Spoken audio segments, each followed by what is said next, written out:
So in this video, I want to walk you through circumstances where a revocable trust, a grantor type trust, would need to file a separate 1041 income tax return for an estate or trust. So traditionally, when a taxpayer sets up a trust, the most common fact pattern is taxpayer, let's say John Q here, sets up a living trust, right? So it's a revocable living trust. That's a grantor trust. They get a lawyer to draft all the paperwork.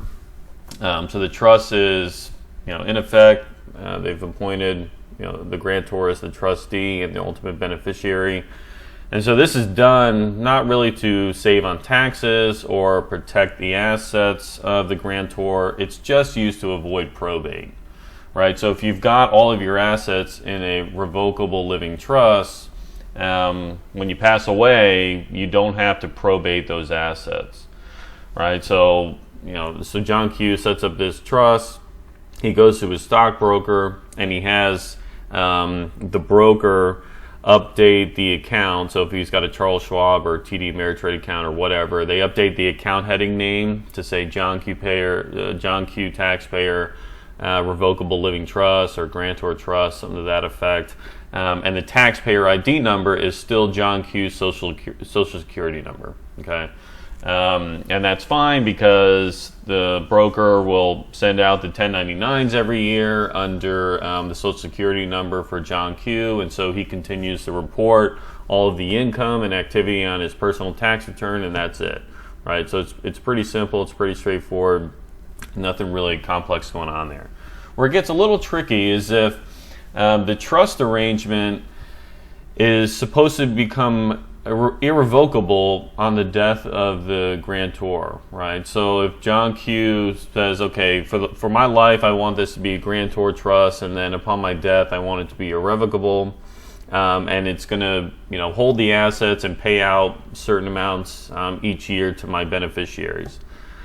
If that's going to be the case, what often happens is the trust, even though it's a grantor trust, will apply for its own EIN. Okay, and so once it has its own EIN and it updates the account information with the broker, so Schwab, TD Ameritrade, whoever you have, the custodian now sends out the 1099s under the trust name, but it no longer sends it out under the social security number of the grantor. It's the EIN of the trust.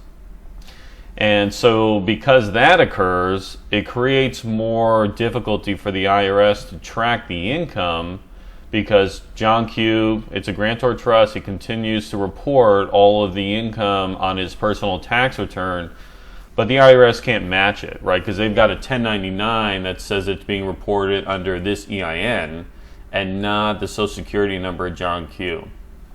So in order to kind of head the IRS off and let them know that, okay, yes, this is a trust that has its own EIN, but it's not irrevocable now, it's still a grantor trust, you have to file basically a blank grantor trust tax return, a Form 1041.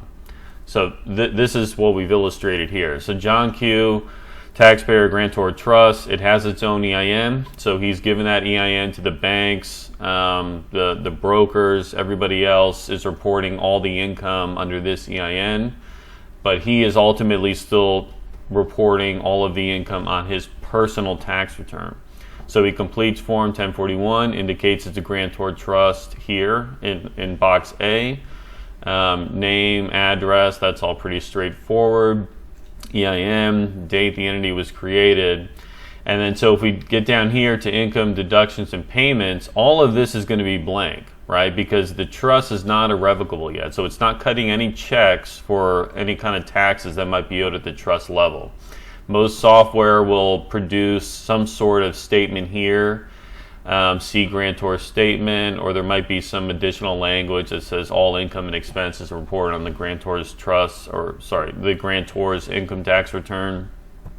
But at the end of the day, again, there's no taxes owed, there's no income reported here. It will generate statements of income and deductions, right? So in this example, the trust has a Charles Schwab account, and throughout the year it was paid $500 in interest. So again, this is interest income that was reported to the IRS, that's basically the IRS thinks it's going to the trust, but it's really just going to be reported on the grantor's tax return. So it kind of works in similar fashion to, let's say, a partnership return, an S corp return. Those entities aren't paying any taxes, right? They prepare K1s that go to the owners, and then the owner takes that K1 and reports the information on their personal return.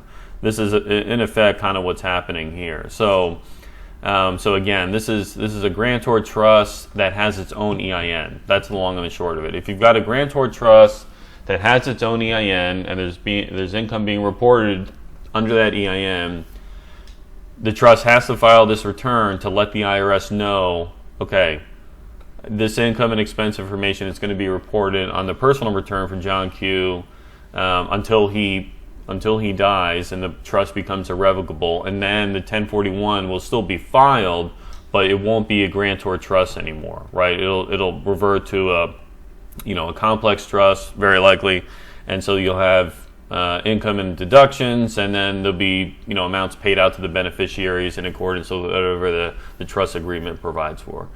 So that covers it. Thank you for watching. If you have any comments or questions, please comment below on the video. Happy to help where I can. And of course, please like the video and subscribe to the channel for more videos, on tax forms and other tax issues. And I look forward to seeing you again. Thank you.